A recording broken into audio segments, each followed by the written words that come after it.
Three on a Couch is the 11th episode of the third season of The Golden Girls. This is directed by Terry Hughes, and as always, there will be spoilers from now as I go through the episode and share some thoughts. And I'm in two minds about how I feel about this episode.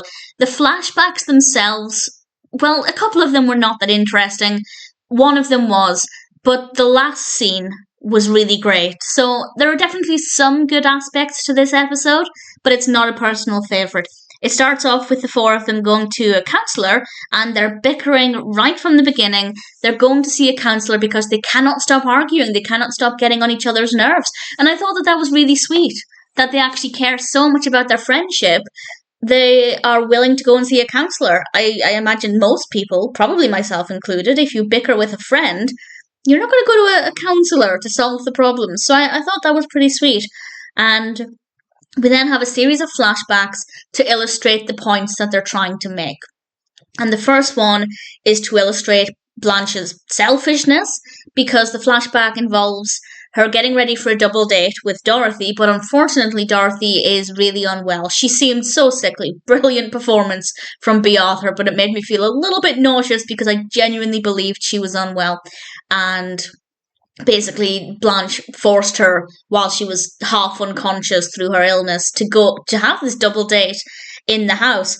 And yeah, that's not great. That's not great of Blanche. The second one is a little less bad, both in terms of the enjoyment and also how the person behaved, because Dorothy had asked Rose to deliver a letter for her so she could put an ad in the paper to help her find some work. And basically the ad would say she's willing to do anything for $8 an hour. And Rose accidentally put it in the personals, and men started to arrive at the house for Dorothy. Obviously, I don't think that that's Rose's fault. That's not a bad thing that she did, unlike Blanche, whereas Blanche was genuinely being selfish. Rose just made a mistake, but they were just so fed up of Rose constantly saying stupid things and doing stupid things.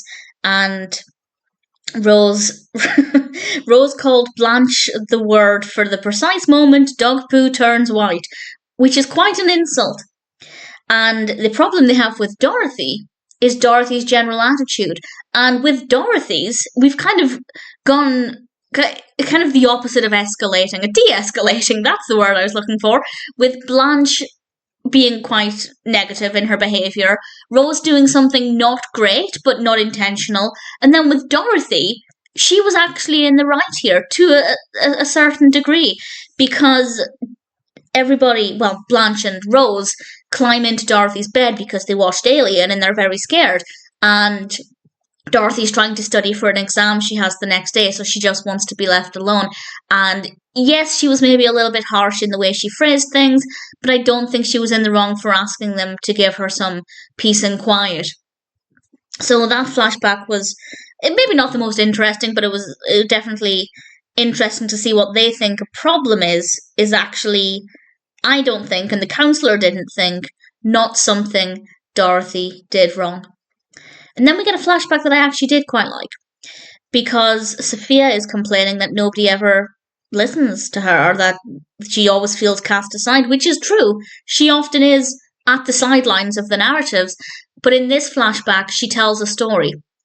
And what's really beautiful about this is that the story she tells is quite bizarre. Another story from back in Sicily. It's about pepperoni, and the story was able to help Rose, Blanche, and Dorothy because they were each able to get something different out of the story. And I like that. I like the fact that one story could help people in different ways. And I thought that in itself was a lovely message. The story I found to be quite boring. It wasn't interesting, but the big takeaway from that scene I actually quite liked.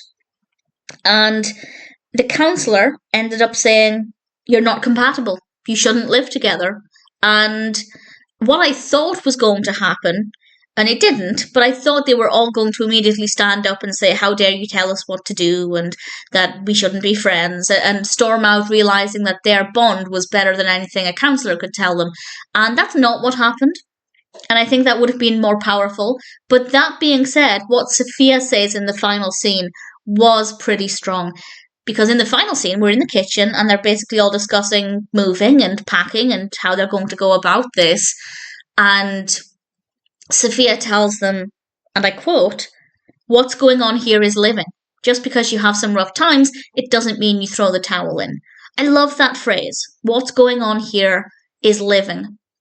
And that's part of life, and sometimes things are difficult, and I just thought the delivery of that was really great. And as one might predict, they end up getting cheesecake and spending time together. And I think the great message here is that life isn't always a picnic, and sometimes you're going to rub each other up the wrong way, but when you have a really strong friendship, you can get past those, and things will always be up and down, and that's just life. And even if you're not going through exactly what they were going through, I'd still think that that's a pretty powerful message, and ultimately very well delivered. So, not my all time favourite episode because some of the flashbacks were maybe not, for me, the most fascinating, but some really good messages, really great performances. Three on a Couch is still not a bad episode.